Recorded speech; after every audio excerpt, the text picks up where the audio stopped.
Welcome back. It's time for the July update. It's been a couple of months, and as you can see at the top right, we are in version 1.0, still working on some of the bugs. There will be bugs for a while still, but most of the functionality is in place and working well. So we will, as per usual, start the video with the game menu options that were added since. The first one being the spawn confirmation button that you get whenever it's time to load in. By default, that will be off, so you won't have to worry about pressing that button. Tornadoes used to be an on or off setting, and now because tornadoes will both, if you use the on, which is always, will spawn in biomes and on Horde Night, there are a couple more settings to make sure that they only spawn during Horde Night or in biomes, because biome spawns obviously will destroy structures around you. So if you're unsure, this is obviously a more challenging setting. If you're unsure, you could leave that to Horde Night only. And the multiplier just lets you specify how many tornadoes or how often they will spawn. Then we've got a new setting for infested jobs specifically. The default is going to be that there's no change. When I say default, it's the default option here. The actual default option is hide surprise. So the difference between the default option, which is whenever you pick a job, it'll show you if it's infested or not. The hide option will remove the fact that it's an infested job in the job listing, but some people could still kind of tell whether or not it's infested by looking at the POI name. So then there's the third option, which is the actual default one, which will bring the infested job one tier down to let the person think they know that it's not infested. But once you go in and run the job, you could be surprised by the fact that you, at this level, you'd think it wouldn't be infested, but it is. So essentially, it's bringing the infested jobs down one level and not letting you know whether it's infested or not. So it adds an extra layer of surprise. Let's talk about this next one called the respawn penalty. By default, it'll be on, which means that whenever a player dies, there will be some kind of penalty. Players are used to typically letting themselves die or forcing themselves to die whenever they might have a broken leg or any other ailments. They are too thirsty, too hungry, have almost no life. And this setting is to try and make those players push through and survive, because the penalty will start at player level 5, and whenever you respawn, you will always get an abrasion. Your food and water will only be a percentage. It won't be back up at 100%. I think it's between 40 and 60%. And one of the changes I've made, whenever you're hungry in vanilla and most other mods, it affects your stamina. Now, when you're hungry, it will affect your maximum health. So obviously, I don't want it to be affected too much. So if you were to have 0 foods, your maximum penalty on the health would be 25%.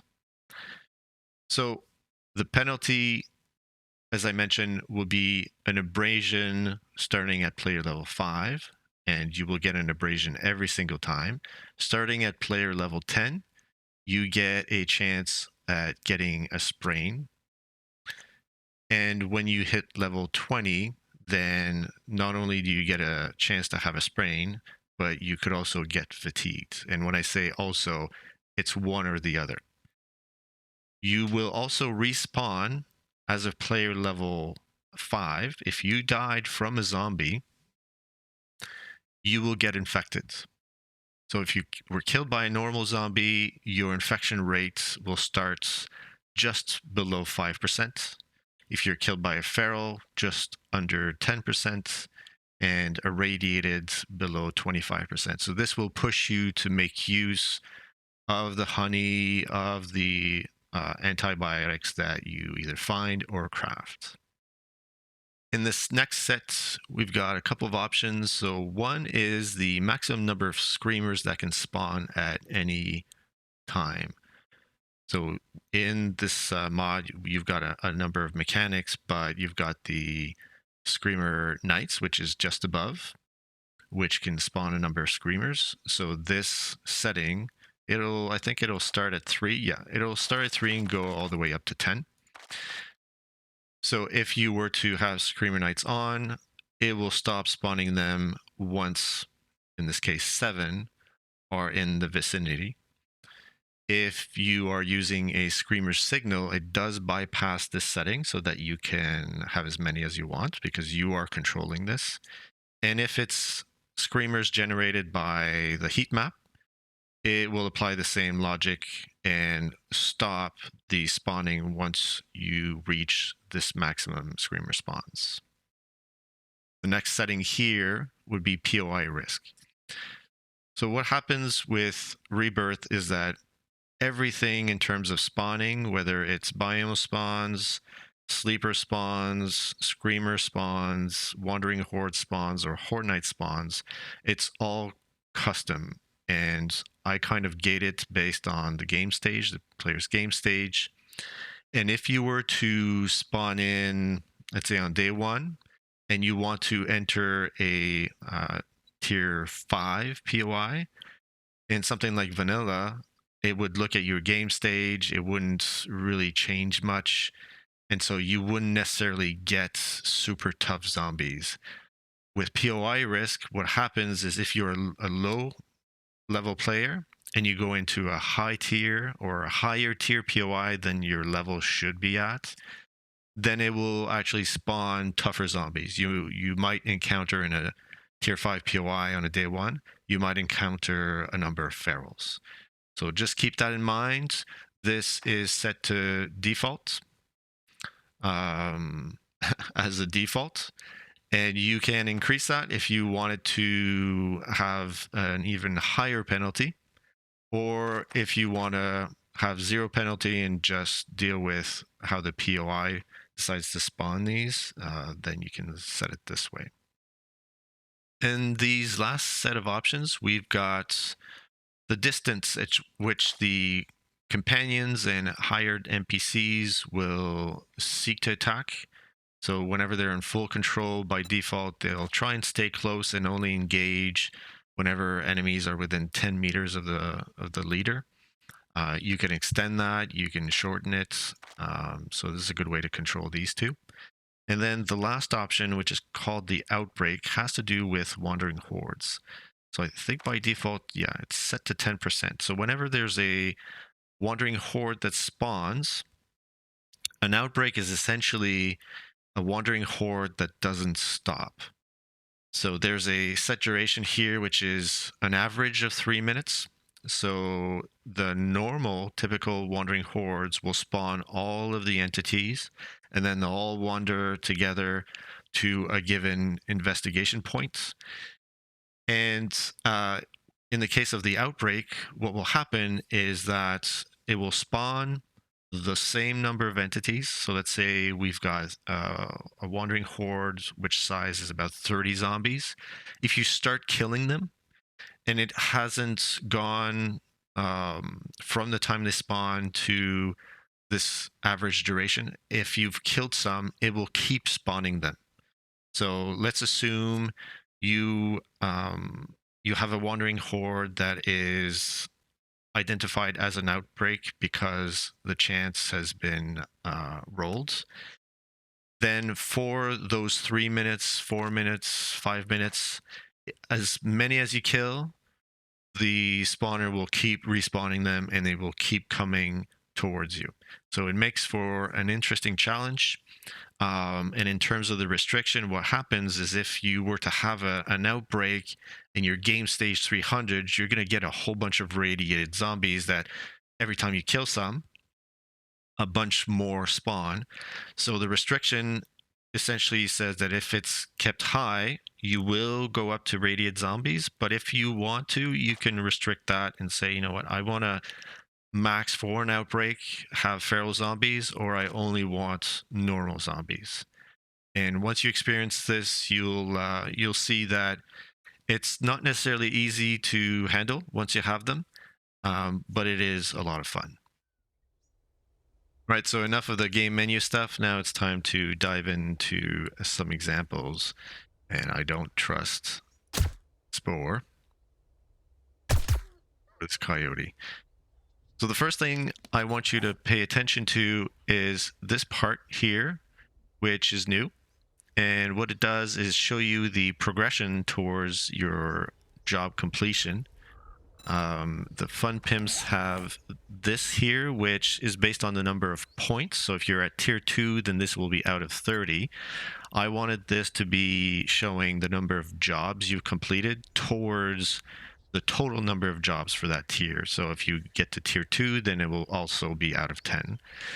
And then it's followed by the player level. This is the game stage, which is really important, given everything in the in terms of spawns is based on the game stage, and then the loot stage.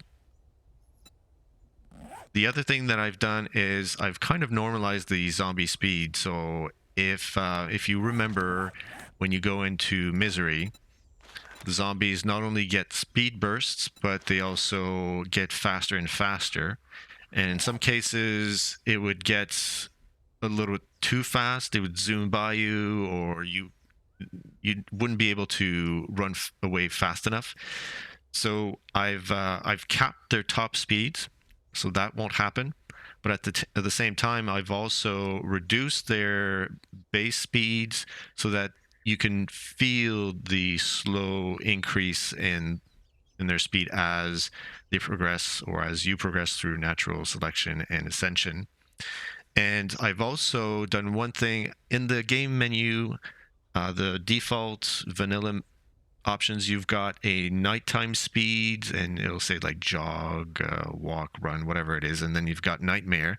What I've noticed is that the nighttime speed only affects normal zombies. So you could have nightmare as a speed. At night, the normal zombies will be faster than ferals and radiated, which just didn't seem quite right. So I decided that we should normalize that. So at nighttime, no matter the type of zombie, they will all go at the same speed. The next thing I want to talk about are the wandering hordes. So by default, a wandering horde, if you were to have their spawn point be this tree, and they would go all the way up to this tree as an investigation point, because they basically spawn in, they're told go to this spot, and then they will slowly make their way to that spot. Once they reach that area, they pretty much just stand there, maybe move a little bit, but not that much. And that just didn't feel right, because you would end up with a large group of zombies just not doing anything. So what I've done as one of the changes is, as soon as they hit that point, they start to roam and wander around instead of just staying there. So that's one change. The other one is the outbreak. So I've set it so that I have 100% chance, 100% chance of an outbreak. So the first thing I will do is spawn the wandering hordes. Spawn wandering hordes. Wait 12 hours. Wait 12 hours. There we go. So it's started. So we just need to figure out what their spawn point is. There we go. So they're spawning around this area. And normally they will spawn a certain amount of zombies, and then it'll stop. So they're being buffed by this guy here. And then there's no more spawning, right? So that's your wandering hordes. So an outbreak essentially means that for everyone that you kill, so let's kill a bunch here. you will see them spawning again. So there'll be a bunch more that spawn. So it's a continuous flow of zombies. So it doesn't matter how many you kill for the duration that you've set in the game menu for the outbreak. They will just keep coming. So you have to contend with these guys, possibly as you're doing a job. It won't necessarily be always around your base. So it's definitely another layer of challenge. And if you have a screamer that spawns in, it typically will stop the outbreak. There are many ways that I try to balance this out so that it doesn't end up being way too difficult. So this is the outbreak, and there is a game menu option. I did mention that because this is continuous and they're going to keep spawning for the duration that you set. If you don't want these guys to be radiated because you're such a high game stage, you can set them to be ferals at a maximum. It won't affect the normal wandering horde composition. This is strictly for an outbreak. Now let's talk POIs and foods. So I've added the FNS POIs. So if you were to look at the number of POIs here, there's a good amount. Right now here, we're at the gauntlet. I won't show you all of them. This you can discover for yourself. But this is a fun one. It's definitely a challenge. Just remember the name and enjoy that pack. Now, moving on to food, I've added dysentery to all canned foods. So you could take a chance and you can decide to eat them if you want. But instead of doing that, you could keep them. And normally they're used for the vanilla recipes. And I've added a number of other recipes that focus on these canned foods that you can craft fairly easily. It's really not that difficult. All of these recipes are open by default. All the names are being reworked. But for now, you get a good number of recipes. It just forces you to maybe use the stockpiled canned food. Normally, you would end up with so many canned food you wouldn't know what to do with. Or you would simply eat everything you'd find without having a chance of dysentery. So I haven't necessarily given it a huge chance. If you look at beef here, for example, it's got a 7% chance. So you could decide to risk it. I mean, you could still eat a bunch of them if you have a vitamin, or you can keep them and craft any one of those recipes. Now let's talk custom traders and more specifically Briston, but that'll be in a second. Given that the biomes now dictate which trader you will find, which I don't want to touch. I do enjoy that. I know some people would like to see Jen in the forest, but you're going to be stuck with Rect. And the theme for this POI is food and seeds. Then you will get the farmer trader. You used to have something like the Black Shield trader here. If you want the Black Shield trader, you're going to have to visit another biome. The Handy Woman trader, for example, is found in the desert biome because the POIs there, the trader POIs, are focused on vehicle parts and tools, which aligns with her theme. Now, that means that there's only one custom trader per biome. You're going to have to go out and find them. Now, in terms of Briston, nothing's really changed other than I've added 2 options for trade. So there's a concept of genetics blueprints now. So we used to have, whenever you would start the game, a backpack that would give you some shades based on the genetics trait that you picked, and you could craft those shades into a perk of your choice that would give you +1 to that perk. Given there are no more glasses, I have transitioned to mods. So if you get the backpack, then you will get 100 of one of these based on the backpack that you picked. And if I was to, let's say, get strength, if I can spell properly. So let's say I got these, and let's imagine I've got 100 of these. Then I will be able to craft one of these mods, which I can then insert into various spots. So in this case, it's all hands in an armor. So we've moved from glasses to a mod that you insert into an armor. So whenever you begin the game, you would have to craft yourself a pair of primitive gloves. Craft this with the stack of 100 that you have, and then put that into your armor and equip it. You will be able to find these blueprints as you loot zombies or as you loot bookcases, mailboxes, etc. And the option here is for you to say, I want to trade in some of the stack that I want into another so that I could do something with that stack. And that something is typically being able to craft another one of those perk mods.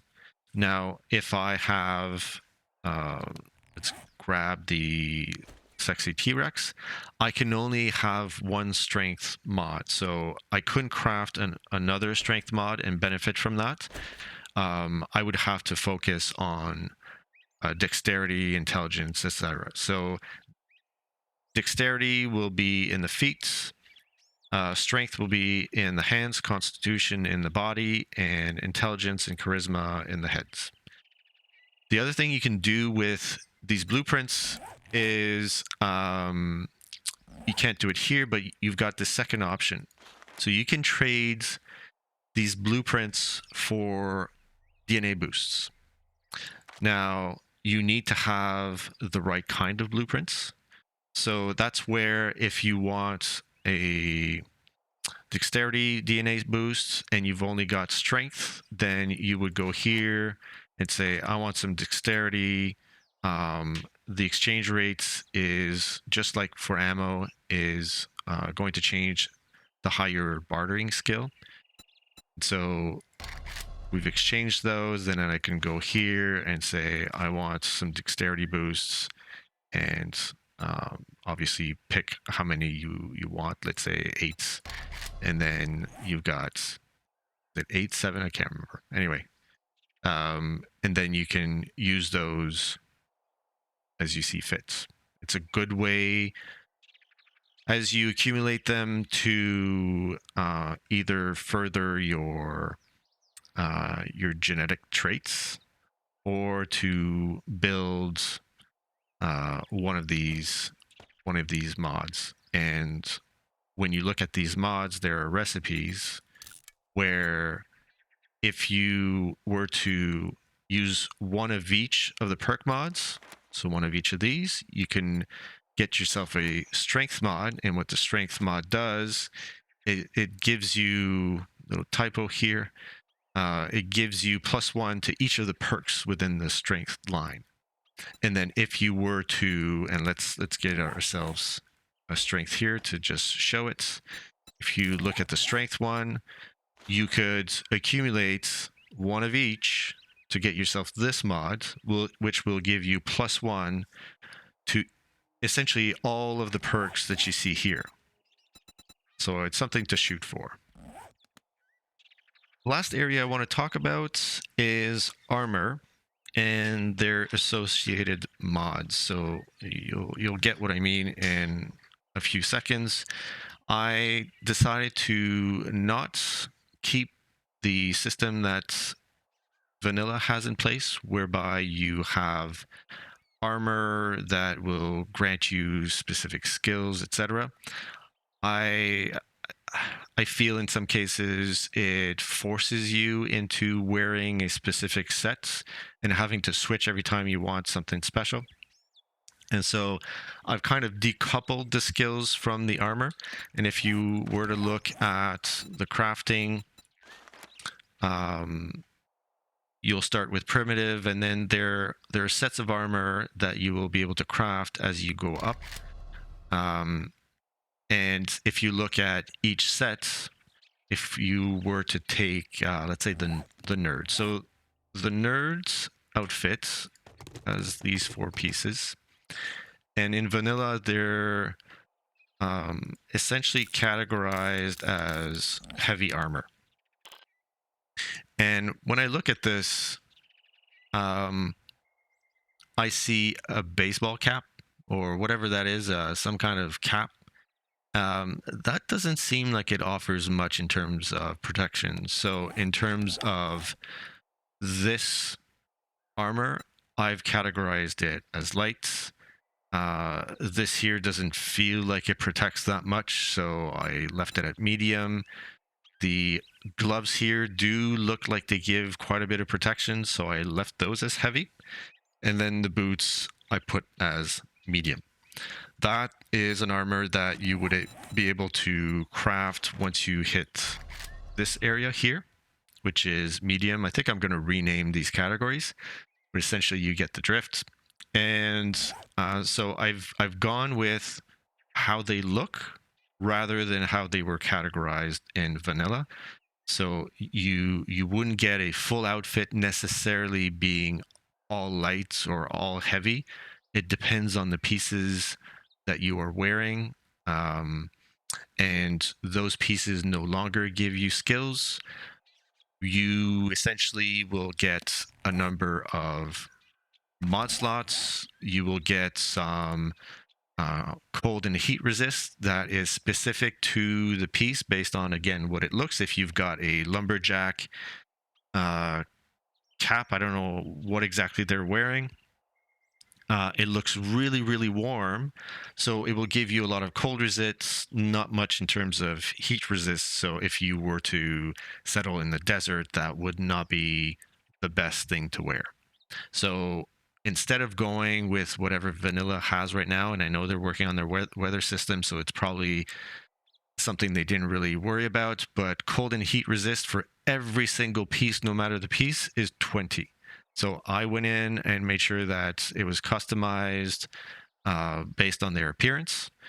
And the other thing I did is based on the quality. So if we were to grab this quality 3 and this quality 6, let's pick a quality 1 if we can. Let's see, can we get a 1? There we go, we've got a 1. So when you look at this and you modify it, it starts as a quality 1 with 4 mod slots. So that's the base in terms of number of mod slots, unless you're looking at primitive armor, which has much less, to make sure that you step away from them and don't use them long term.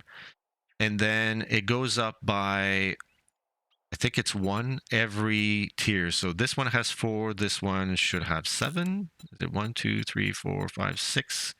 Wait. Oh no, 2, because we're going from 1 to 3. And then that means that quality 5 would have 8. And then quality 6, which is you cannot craft, it's loot only, which I don't think I've done quite yet. That jumps by 2, so you get all the way up to 10. And then you may ask yourself, why do I need 10 mod slots? Well, that's going to be the next section when we talk about armor mods. So about these armor mods, talked about the fact that armor had a number of slots, and we had decoupled the armor skills from the armor. And I haven't necessarily gone with the same skills that were set in vanilla. There are some things that are specific to Rebirth, so I was able to leverage some for those special mechanics, I guess. And we end up with a variety of mods. There are essentially 5 tiers. So from tier 1 to tier 5. In this example, so I put these separate from the rest because these are essentially the same as the high performance running shoes, except that they're tiered. So it starts at 5% and goes to 25%. I believe in vanilla it was 20%. And the way you increase these is by crafting the next tier from 2 of the previous tiers. So if you want a tier 2, you need to have 2 tier 1s, etc., etc. This is the equivalent of what the college jacket used to be, again with a little extra running speed when you get to tier 5. We'll talk about this one at the end.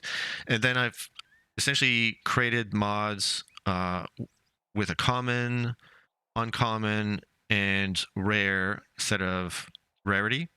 So you obviously have more chance to get these than these last ones. And we'll go through each one very quickly. Increase block damage. So if you want to go mining, this obviously is good for you. Hunger and thirst, if you want to reduce that. Stamina loss, which I know there's a mechanic for stamina regen, but in some cases, stamina loss is much better. And as you can see, there is an indication in terms of where these fit.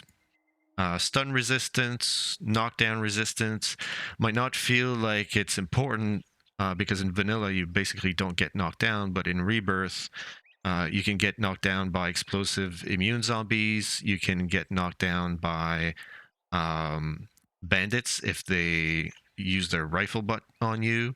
You can get knocked down by tornadoes. So it's definitely something to consider. Loot timer. So instead of having, I think it's Lucky Looter, reduce the loot timer, then you're basically using this instead.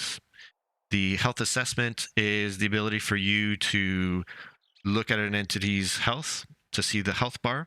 So by default, you see no health bars. Once you find one of these, and you can find them let's say in buried treasures, you can find them in infested cache, or you can get them as job rewards. And then when we get into the uncommon, we've got melee damage, range damage, attack speed, fire rates, sneak effectiveness, the radiation poisoning. So there are quite a few toxic zombies that will give you radiation poisoning. So if you want to prevent some of this, then you will be able to do so by using one of these. A mod to increase your class experience gain, which is quite useful. Same thing for genetics, for increasing all of your genetics and all the experience you gain from that. Dismember, increase your dismemberment chance, and it is based on the weapon type.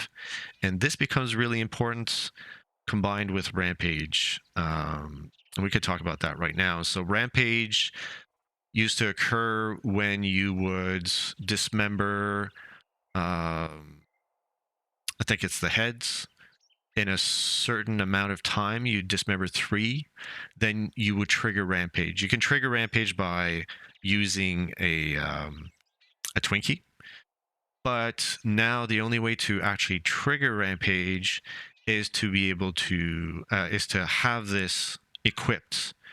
And the higher the tier, then you can lower the amount of time or increase the amount of time you have to do dismemberments, and the duration of the rampage will increase. And then dismember is really good because if you want to be able to, and this is obviously just with melee weapons, but if you want to be able to trigger rampage, then this is a must-have. Then you've got the class aura defense. So you used to be able to trigger your auras when you got hit in A21. Obviously, not everyone has played the A21 version, but this is now gated by this mod, so it gives you a percentage chance of triggering your auras when you get damaged. This aura will increase the chance of you triggering your auras when you attack. Then the loot stage, which is fairly well known. Game stage. So this is the last one. Actually, not the last one because I've got one more to talk about. But the game stage here, in some cases, you want to be able to lower the difficulty of the zombies you're going to encounter, let's say when you go for a job. So this will help you do that. It'll reduce your game stage so that you get zombies that are not as tough, but it comes at the expense of reducing your maximum health. Not by much, but still there is a trade-off. And then the last one is the heat detection. So right now, the only way to detect heat is to go in debug mode and press F8 and read whatever the display says there. But there is no way for you to kind of gauge whether or not you're producing too much heat. So let me just grab an SMG as an example. Oh, and let me grab some ammo because we might need some ammo. So I need to craft this. So you can craft this. All you have to do is right now it's not gated, but I think it's like a diamond with some rotting flesh and some forged steel. What did I want to do? Oh yes, my armor. So I need to put this in heads, and I don't have anything. So let's grab this, put it in there. So now you can understand why there are a lot of mod slots, because there are a lot of mods and people will have to make choices because chances of you finding a tier quality 6 is low. And we will equip that. And as soon as you equip it, you can see right here, you get an indicator that shows you how much heat is being generated. So if you were to fire, oh, so I moved into a different chunk. See, that's the thing that's interesting, is that if you move away from a specific chunk, then it'll change. So this will show you what you need to do to not spawn in a screamer. In some cases, you have no choice. It's going to happen because you're fighting an outbreak, let's say.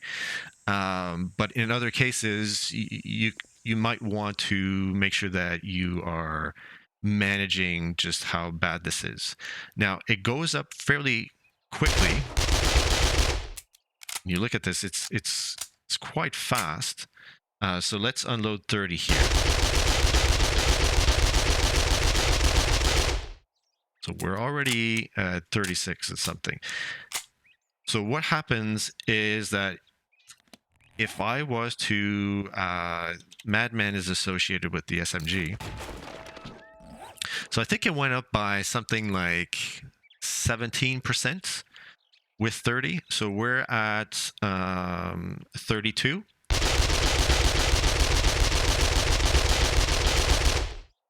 If you look, it went up by maybe 3.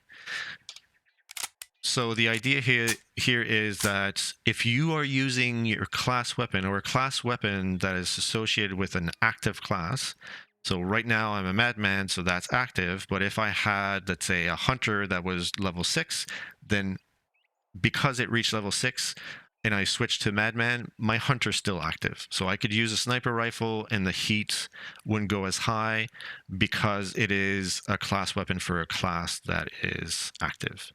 So this is just a way to reduce heat if you're using weapons for your active classes. And if you are not, then, well, you're going to kind of pay the price. And it's set to whatever vanilla is.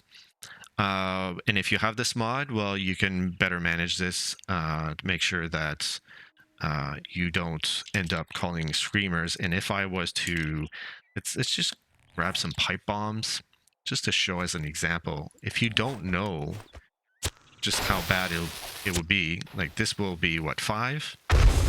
There we go. Right, so I can throw a whole bunch of these here.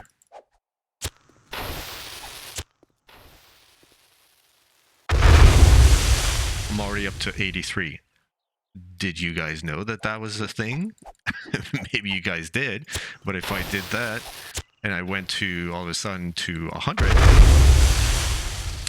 then I'm in a heat cooldown phase where I can't generate heat, but it means that, see, I spawned in a screamer. So I have a screamer somewhere that's probably going to come and find me. I'm not going to wait, but this is just to show you that we've got a whole bunch of armor mods. We've got one that will help you detect heat and manage that. And I guess it's going to be a lot of fun, and there's going to be more. I'm definitely going to be adding more of these.